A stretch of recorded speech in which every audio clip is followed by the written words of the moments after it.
خیبر پختونخوا کې د ځمکو ټول ریکارډ به کمپیوټرایز کولی شي. محکمه مال کارکردګۍ په حواله هفتهوار پریس بریفینګ ته د مشیر اطلاعات کامران بنگش وینا.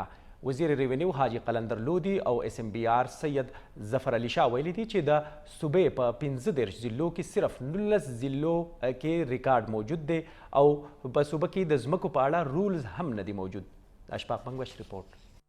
د محکمه مال په حواله وزیر اعلی مشیر اطلاعات او اعلی تعلیم کامران بنگش، وزیر رینیو او خوراک حاجی قلندر لودي او اس ام بی آر سید ظفر علي په مشترکه خبري غونډه ته وینا په وخت ویل چې د خیبر پختونخوا ټولو ځمکو ریکارډ به کمپیوټرایز کولی شي او په دې لړ کې اس ام بی آر تفصیلي بریفینګ کې ویل چې د پټواري نظام ډیر زیات خراب وو چې ولس ته تر ډیر زیات مشکلات وو. اس ام بی آر ویل چې په لومړي فیز کې به و اضلاع کې دغه سنټر کار شروع کړي او ولس به په ډیر اسانه باندې دغه ځمکو ریکارډ حاصلولی شي او انتقالات او دغه شانتي نور معاملات به په اسانه طریقې کولی شي.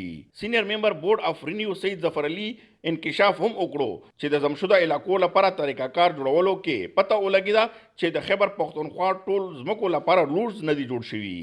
बुनियादी तौर पे जब हम न्यूली मर्ज्ड एरिया के लिए रूल्स बना रहे थे तो वहाँ चूँकि लैंड रिकॉर्ड नहीं है तो खुसूसी हमें जहतें रखनी थी और उसमें हमें वहाँ की मकामी रवायात को उनको भी मद्देनज़र रखना था.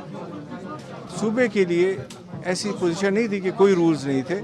उसका एक और फॉर्म होती है, उसे गाइडलाइंस कहते हैं. ये जो बोर्ड ऑफ रेवेन्यू है वक्तन फ़वक्तन गाइडलाइंस इशू करता था, उसके तहत सूबे में काम होता था. बट रूल्स कानूनी तौर पे एक ज़्यादा सुपीरियर फोरम है. पहला काम है रिकॉर्ड बनाना, दूसरा है उसको कंप्यूटराइज करना. तो जो हमारे इस वक्त सूबे में है 19 अजला में रिकॉर्ड बना हुआ है और ये आज की बात नहीं, पिछले 50 साल में. तो हम ये काम करें कि अगले 2 साल में ये तमाम रिकॉर्ड कंप्यूटराइज हो जाएगा 19 अजला का मुकम्मल. खबरी गुंडा की ओल शुची दे सूबे 15 अजला के सिर्फ 19 अजला रिकॉर्ड मौजूद दी और जमशुदा अजला सरा नूरो अजला की वहम पतेजे सरा कार रवानवी और पर खबरी गुंडा की दगे खबरें हम इंकशाफ शो चे द चतराल लपारा 19 कालो ना कार रवानो चित्र ओसा पूरे 9 रसिदले और उस चरता 98% रिकॉर्ड जोड़ करे शेवे दे चिटिर जरब दारे मुकम्मल शी और दूसरा मलाकन और दीर ज़मको रिकॉर्ड ब हम जोड़ करे शी चिदा का टोल काल ब काल 2022 जून पूरे मुकम्मल करे शी. वजीर रिन्यू और खुराक कलंदर लोधी खैबर न्यूज़ ता ओयल कि खैबर पख्तूनख्वा की ज़मको ढेर ज़्यादा मुश्किलात और सूबाई हुकूमत पर खुसूसी तौर दगा मुश्किलात उलस लपारा हल कवलो कोशिश कवी. मैं हर डीसी से भी पूछूंगा, हर जगह जाऊंगा, हर डिस्ट्रिक्ट में, हर सब तहसील में जाऊंगा और जहाँ भी जो शिकायतें होंगी लोगों के आमने सामने वहाँ उनके ददारे करेंगे.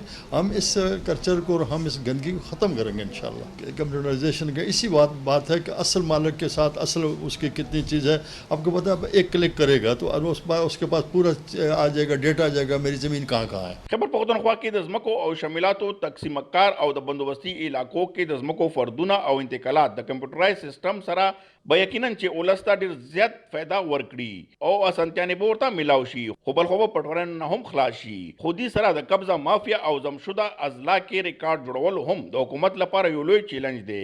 कैमरामैन आसिफ कदीसरा, अशफाक बंगश, खैबर न्यूज़, पेखौर.